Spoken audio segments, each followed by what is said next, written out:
kinagabihan. Kaya naman, hinikayat na si Aladdin na magtungo ito sa kuweba para kunin ang mahiwagang lampara at kapalitan nito ay babayaran si Aladdin ang malaking halaga ng salapi.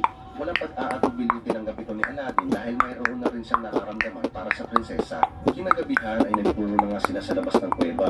Bago pumasok si Aladdin, nagbilin sa kanya si Jafar na huwag nitong kukunin ang mga ginto sa paligid maliban sa mahiwagang lampara. Dahil pag ginawa niya raw ito, magagalit ang espiritu na nagbabantay sa kuweba na maaari niyang ikapahamak. Habang naglalakad si Aladdin, napansin niya isang carpet na naipit sa malaking bato. Kaya naman tinulungan niya itong makawala at sobrang tuwa ng mahiwagang carpet.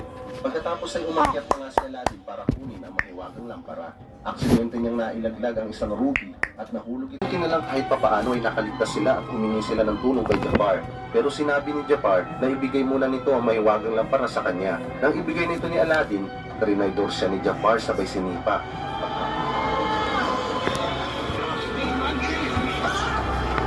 Paglabas ni Jafar, sumigaw siya na may pagdadalamhati dahil naisahan pala siya ni Abu at nakuha nito ang mahiwagang lampara mula sa kanya.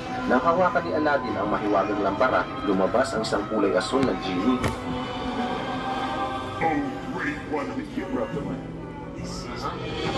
Sinabi niya kay Aladdin na humiling ito ng 3 kahilingan at agad nitong ipagkakaloob. Ang unang hiniling ni Aladdin ay ilabas sila dito sa kuweba. Tinanong ni Aladdin ng genie kung ano naman ang kahilingan nito. Tugon naman ng genie na kahilingan niya maging isa. Excuse me, 2 na lang ang kahilingan mo. Hindi ko naman hinawakan ng mahiwagang lampara, kaya exempted yun. Pumayag na nga si Genie at tinanong niya kung ano ang unang kahilingan ni Aladdin. O sige Genie, hinihiling ko na gawin mo akong prinsipe. Nang sa ganon ay Aladdin ay hindi totoong prinsipe, hindi niya alam ang kanyang sasabihin. Mabuti na lang ginabayan siya ng Genie. Sa kasamang palad ay may nasabing mali si Aladdin na naging dahilan para mag-walkout si Princess Jasmine. Sinabi ng Sultan na iniimbitahan niya si Prince Ali sa gaganaping pagdiriwang mamayang gabi. Nang sa ganon ay magkaroon siya nikayat ng Genie si Aladdin na kausapin ito ang prinsesa. Gamit ang kanyang mahika, pinasayaw niya si Aladdin na parang papel upang mapa-impress ang prinsesa.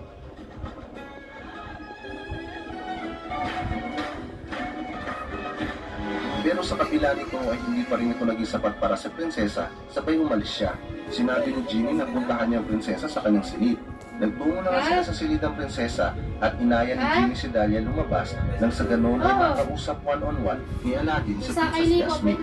Medyo may pag-aalinlangan ng prinsesa sa pagkatao ni Prince Ali at hindi raw nito mahanap sa mapa ang kaharian ni Prince Ali na Ababwa. Mabuti na lang ay tinulungan siya ni Genie. Pagkatapos, inaya ni Prince Ali si Princess Jasmine na sumakay sa kanyang magic carpet upang matanaw ng prinsesa ang ganda ng mundo. Do you trust me?